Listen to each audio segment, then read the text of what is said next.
Hello instructors, my name is Dr. Dean Accounts and I'm going to walk you through our academic integrity violation process here at ACU.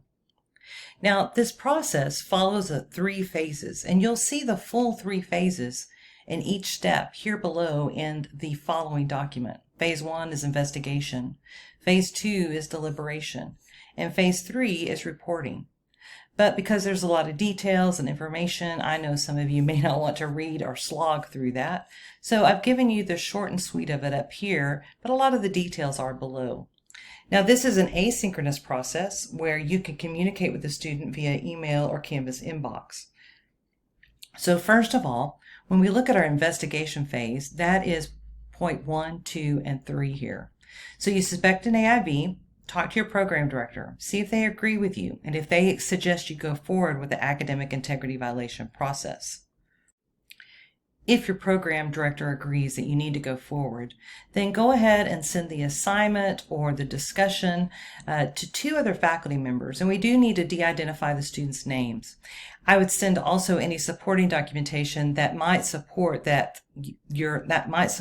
your suspicion of the AIV. In fact, here's an example email that you can just copy and paste to send to those 2 other faculty members along with the documentation. Now, if you suspect AI usage was occurring and it wasn't allowed in the course, or AI usage is occurring beyond what is allowed in the course, then you do need to give justification for why you believe AI was used. And there's a document here that gives you some typical reasons that we suspect AI usage. Things like hallucinated resources, perfect grammar and punctuation, the student's writing voice that is very different than what they're seeing in the discussion. But you need to give 2 reasons beyond the Turnitin report you suspect AI usage, and the 2 other faculty members also have to reply with 2 reasons beyond the Turnitin report that they suspect AI usage. But now that we're done with phase 1, if you see that your 2 faculty members agree, then it's time to notify the student.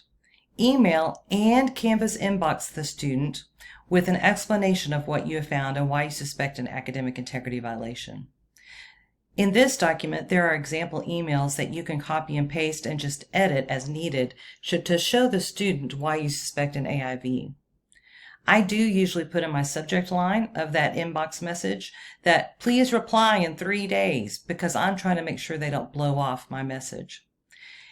In my email that I've sent the student, I've included a link to this document. And this document is a document where the student goes in and answers a few questions about this is how I built my assignment, these are the things that I did, this is what I used. We're trying to get their point of view on their process for writing or creating their work.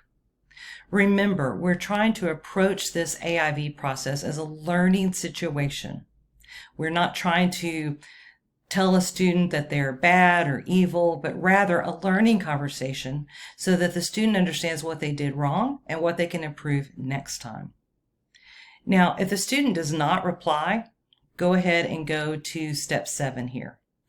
But if a student does reply, or say they have several questions, or we're seeing a lot of emotional messages, then offer to meet with a student because it would be great for y'all to talk about the situation and for the nonverbals and messaging to be clearer in that video exchange. So meet with another witness, usually your program director, the student, and the student can have their student service advisor attend if they would like. The SSA is not there to advocate for the student, but rather to listen so that they can help the student process what's occurred after the meeting. So now we're in phase 3, and this is where you determine your consequence.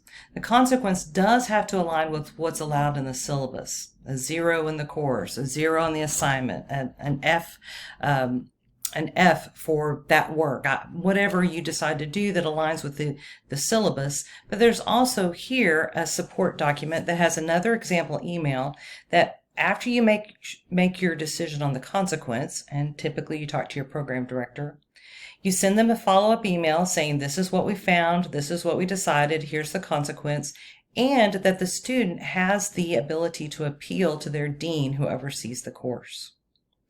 So now that you're done, you gather all the information you've brought together including the emails to 2 other faculty in your first email, the document that the student filled out, any documentation about a meeting, if you had a meeting, any of the email exchanges.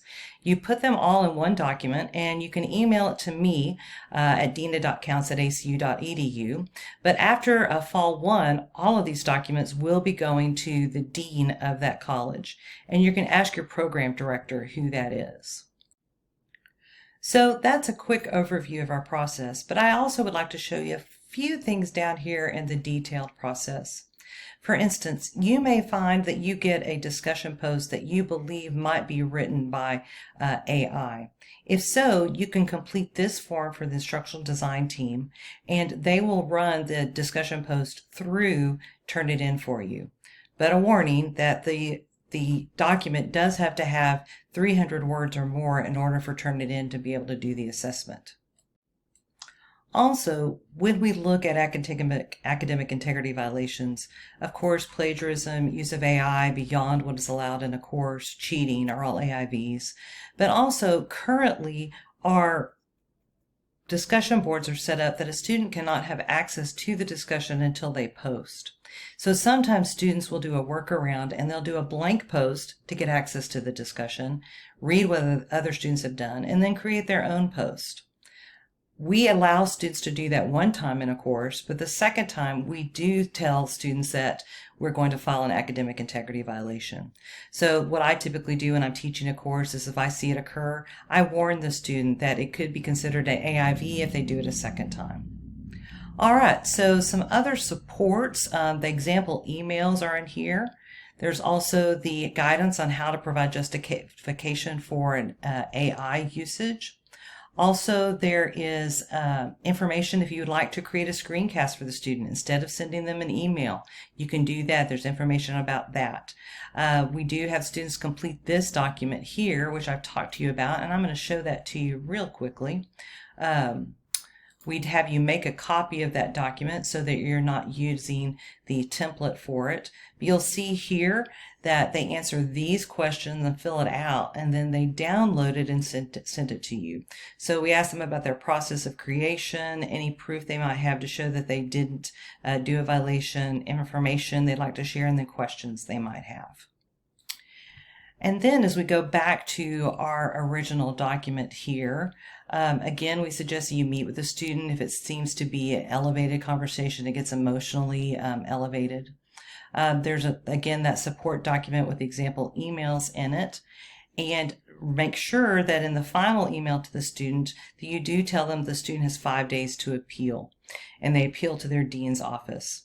You can send me, Dina Counts, all your supporting documents. After, though, Summer 2, 2025, starting in Fall 1, 2025, all this documentation will go to the dean. And you can ask your program director who that is and for their email. All right, as always, if you have any questions, let us know.